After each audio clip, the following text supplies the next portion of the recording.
You, me, and CRT. I'm not quite done talking about it on this episode of Pushback. Go,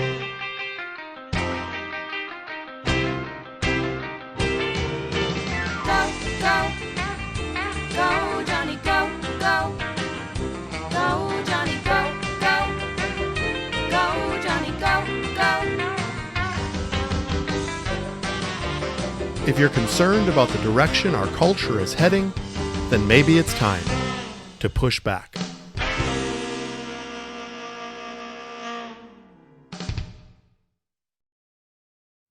Hello, everyone, and welcome to Pushback. I'm Dr. Jonny, and I think I'm fully recovered. My voice is back, and I'm gung-ho to keep and continuing the discussion on CRT. I'm hoping that you don't tune out of this discussion because it's so important. Maybe you heard me chuckling a little bit in the intro. It's not because I think this topic is funny. I don't. In fact, I think it's very sensitive and very serious. I'm only chuckling because I always have so much to say about things.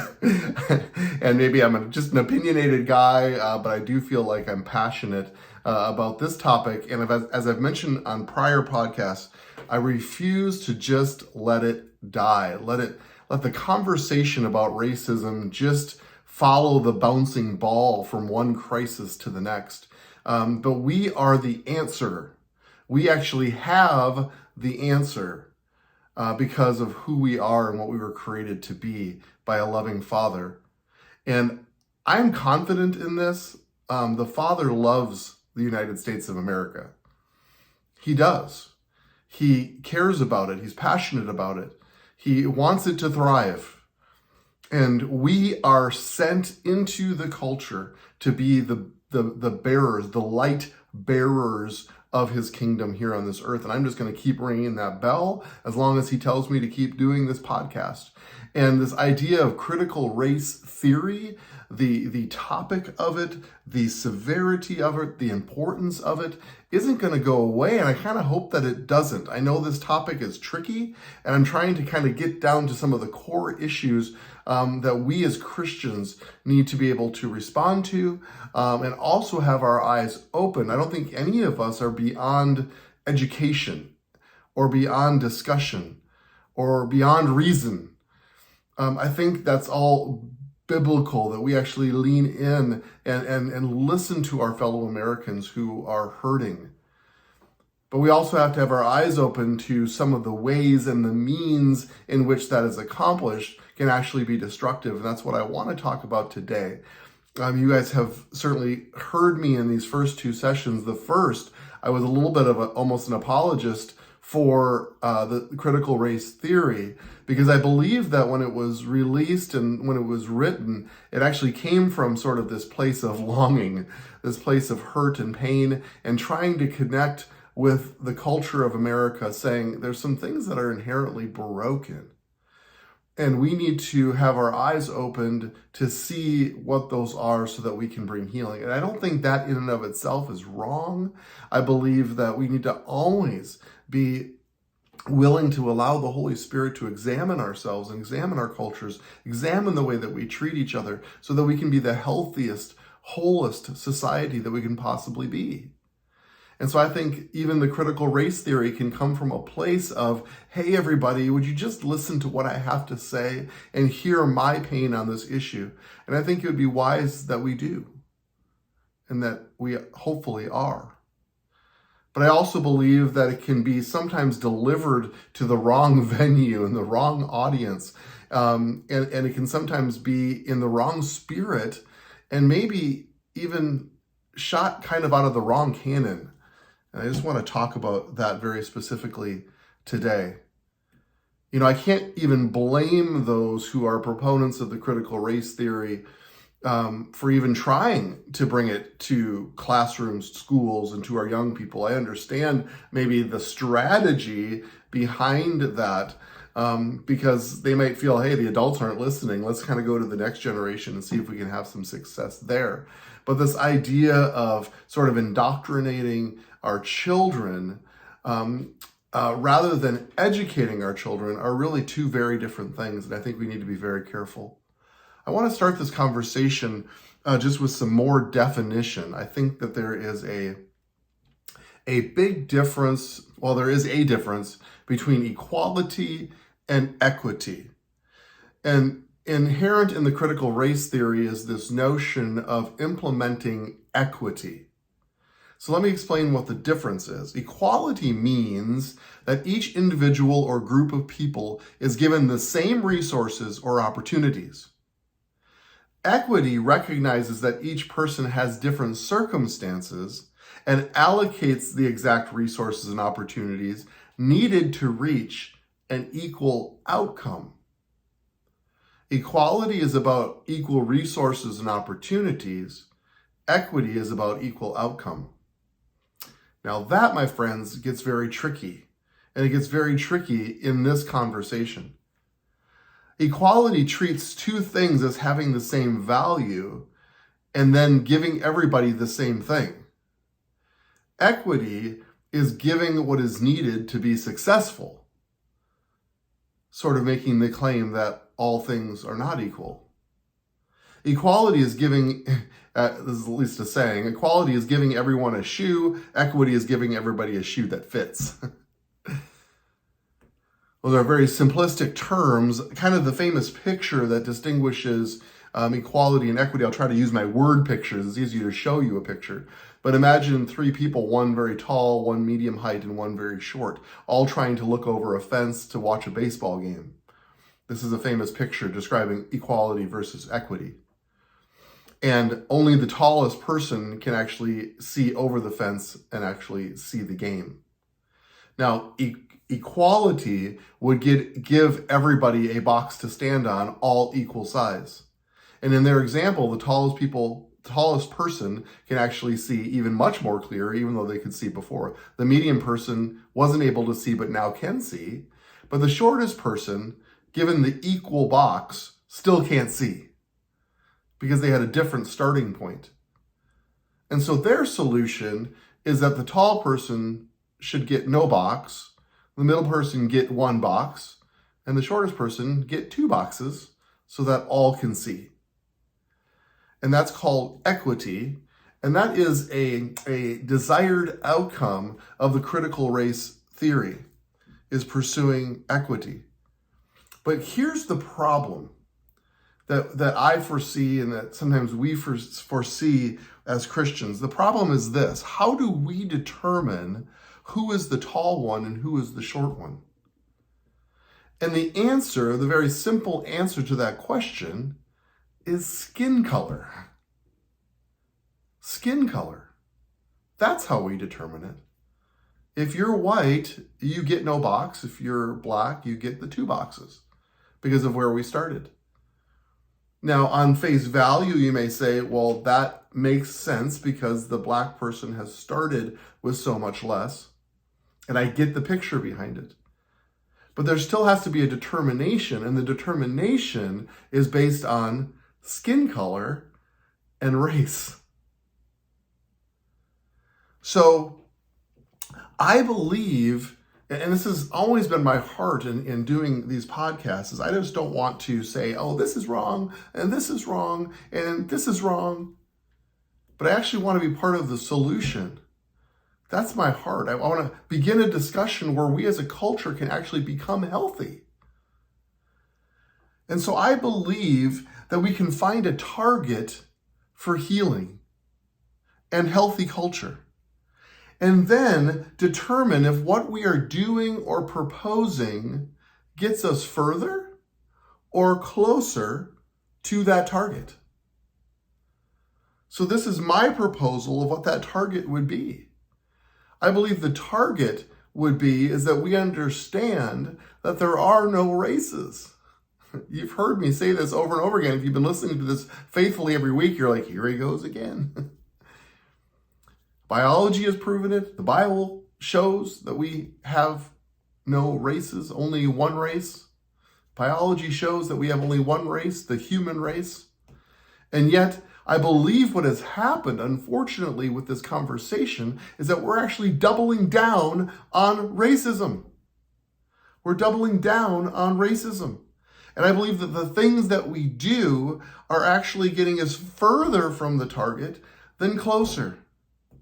If we have to create equity based on skin color and the test is how we allocate resources based on the way that you look, well, that sounds like racism to me, and that's the problem. That is the pushback to the critical race theory.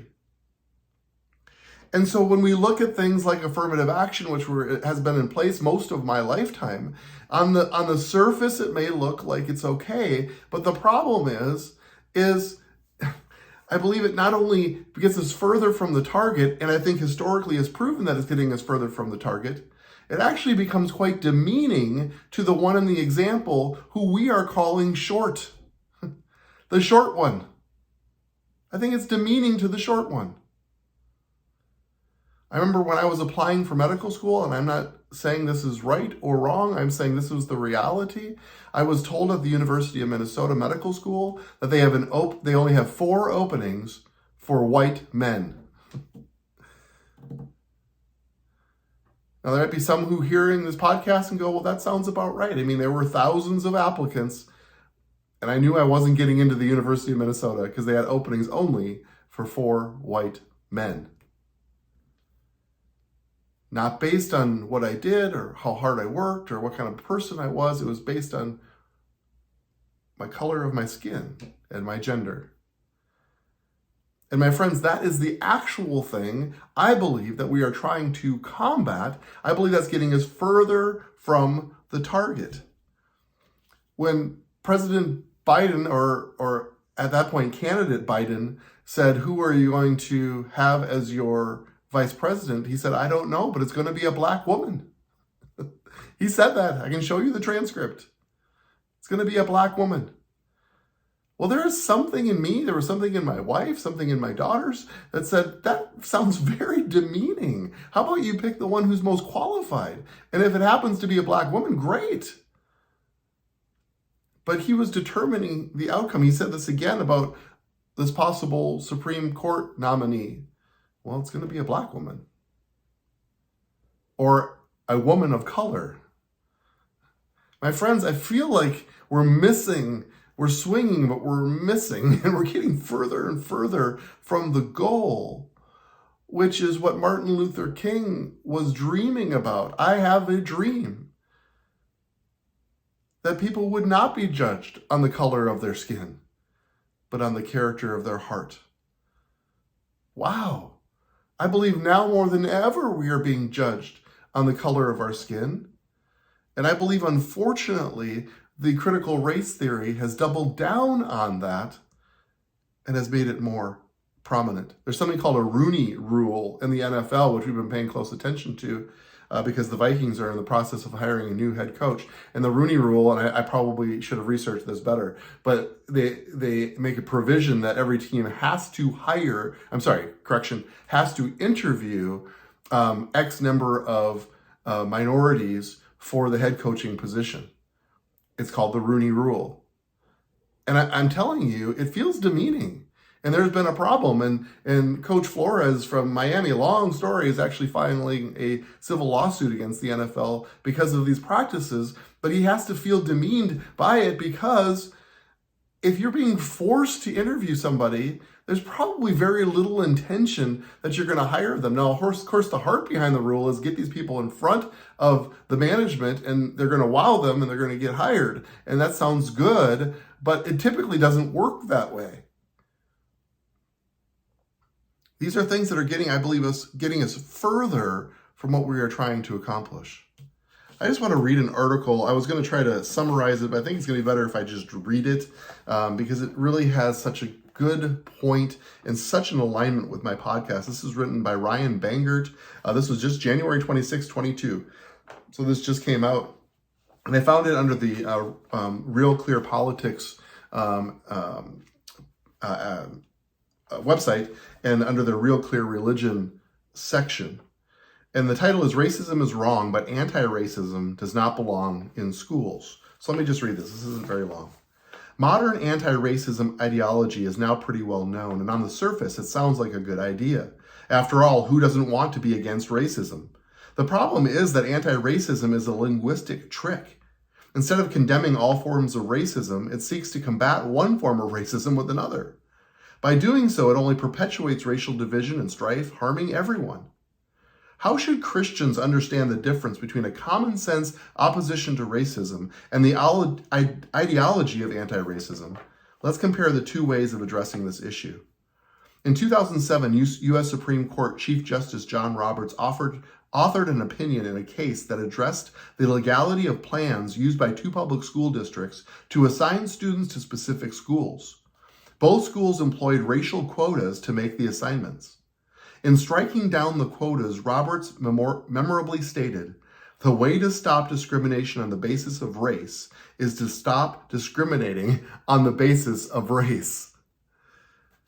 Contrast that to another memorable line, this time from author Ibram X. Kendi. I've actually quoted him before in a previous podcast. In his 2019 book, How to Be an Anti-Racist, Kendi, a well-known scholar and proponent of anti-racism ideology, opined, "The only remedy to racist discrimination is anti-racist discrimination.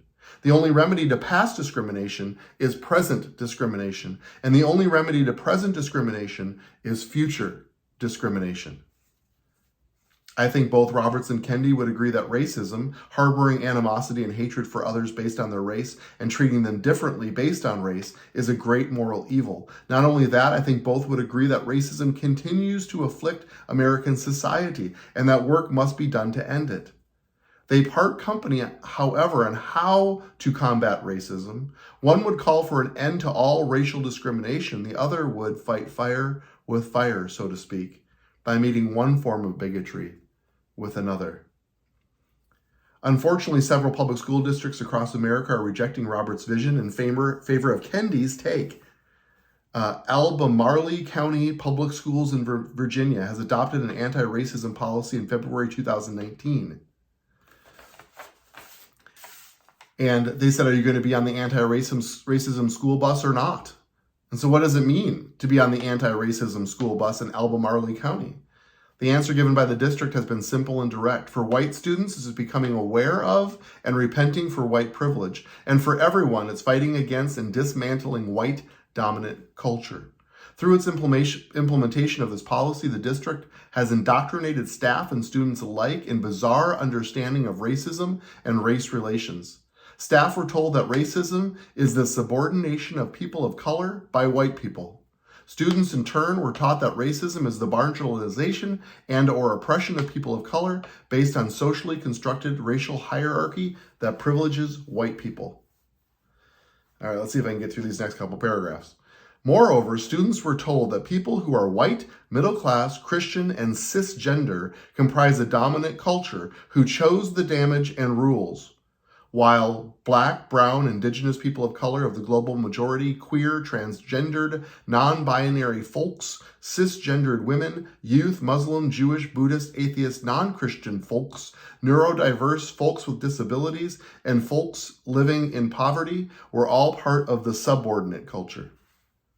Anti-racism, then, means fighting against the dominant culture by contesting white supremacy, white dominant culture, and unequal institutions in society. Some of those racist institutions include such things as believing in colorblindness, remaining apolitical, believing there are two sides to every story, and holding the wrong views on political issues like border security, immigration, criminal justice reform, and school financing. There is much more, but these examples drive home the point. And that same duty compels us to reject and condemn the Albemarle County Public Schools curriculum. Why? Because it labels, divides, stigmatizes, and condemns students based on race. For some, they are labeled and condemned solely based on their race as part of a dominant culture that perpetually oppresses others. For others, they are labeled and stigmatized as part of a subordinate culture that is perpetually oppressed. For both, their race becomes the defining characteristic in their life, not their moral character. and certainly not their status as infinitely valued creations of a loving God. At its core, anti-racism, which draws heavily upon modern critical race theory, locates evil outside the human heart in institutions and hierarchies of oppression. And it locates the solution in dismantling those structures. That won't work, of course, because in the timeless words of Alexander Solzhenitsyn, the line separating good and evil passes not through states, nor between classes, nor between political parties either, but right through every human heart, and through all human hearts. There has to be a target. And I don't understand why colorblindness has become a target, has not become the target. I shared with you the famous Morgan Freeman interview about Black History Month. And he said, basically, I don't want Black History Month. And they asked him, well, what are you going to do about racism? And he said, stop talking about it. I'm going to stop calling you a white man, and I will ask you to stop calling me a black man. Now, while I don't believe the answer is to stop talking about it, I do believe the answer is to stop calling people white men and calling other people black men. I do believe there's an answer there, and it's a target. And if you look at the responses on YouTube, everybody's like, yeah, Morgan Freeman for president. And yet we don't adopt it. We stand away from it. We say colorblindness is counterproductive. Samantha Vicente, and not surprisingly from an article by Oprah Daily, on June 12th, 2020, says the idea of colorblind society, while well-intentioned, leaves people without the language to discuss race and examine their own bias. Colorblindness relies on the concept that race-based differences don't matter and ignores the realities of systemic racism. Unfortunately, however, I can say firsthand that some people still really don't want to talk about it at all. They'll be the first to tell you they don't have a racist bone in their bodies, and they don't care if you're white, black, purple, blue, etc. In fact, they say they're colorblind, meaning they don't even see race. And that refusal to see it often goes hand in hand with an urgent desire to stop discussing racial disparities as soon as possible. Well, my friends, I have a better idea. Have the target be colorblindness and have an urgent desire to talk about racial disparities. Why can't it be a both and? The concern about colorblindness is that we're just going to say, there are no races, like I've been saying, and so we're just not going to talk about it, and these things will never be addressed. Why can't it be both and? That's what I am doing on this podcast every week. We're talking about these are real problems that need to be addressed. So let's talk about it. Let's talk about why we are not colorblind. Can we have the Holy Spirit examine our own hearts? Because it starts with our hearts. In what ways are we not colorblind? In what ways or institutions in our society have we not been colorblind? But it leaves the target in place, which I believe is colorblindness. If people are using colorblindness to ignore racist problems, then don't let them ignore it. Challenge them to be part of the solution. Say, oh, great, you're colorblind. Then certainly you will agree that these practices are not colorblind. And get them on your side. Let them be part of the solution rather than condemn them as the principal problem. See, it always goes back to two things. It goes back to the work of the heart. I did a whole series on William Wilberforce. Please go back and listen to those, as slavery is much more of an overt problem that he tackled and changed in one generation. Granted, there is still a problem of racism in our country, and it has to be addressed at the level of the heart. Always the heart. And if you change the hearts of the people, guess what? The culture changes. And the second thing is it always has to be done in a place of honor. As soon as we say, you are the problem, as soon as we addressing people in dishonor and putting them under our feet, we're actually not accomplishing the very things that we're trying to accomplish. I've said this so often. Honor is what opens the door to dialogue and real solutions. Isn't that what we want? That's what I want. I'm not sitting here as a white man saying that I'm completely colorblind. That's my goal, though. That's my target. I believe that we're onto something here.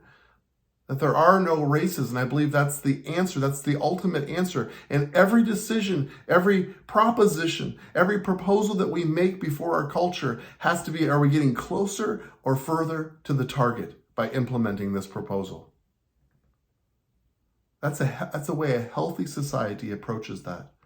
I believe that we can change the way that we talk, the way that we think, the way that we see these things. And I believe the Holy Spirit can do that for those of us who are Christians and are connected to his culture and to his spirit. He will open those places in us so that we bring healing, so that we're able to talk about this in a real and constructive way. And we can change culture with it. Would you please go to pushbackculture.org and leave your comments, questions, concerns? I appreciate so many. I read about this Albemarle County in Virginia. I've gotten a lot of feedback about schools and counties right here in Minnesota that are struggling with this issue. I believe that closing our eyes and shutting it down and saying we want no part of this does not get us closer to the solution. I believe that pointing fingers and calling people white supremacists does not get us closer to the solution. And that's my heart. And I believe that we can do that by exposing what is happening, but also continuing to discuss it from the level of our heart and from a place of honor. I believe we can do it. I wouldn't be doing this if I didn't think that we could do it. Will you join me? So let's go together now to set and shape the culture.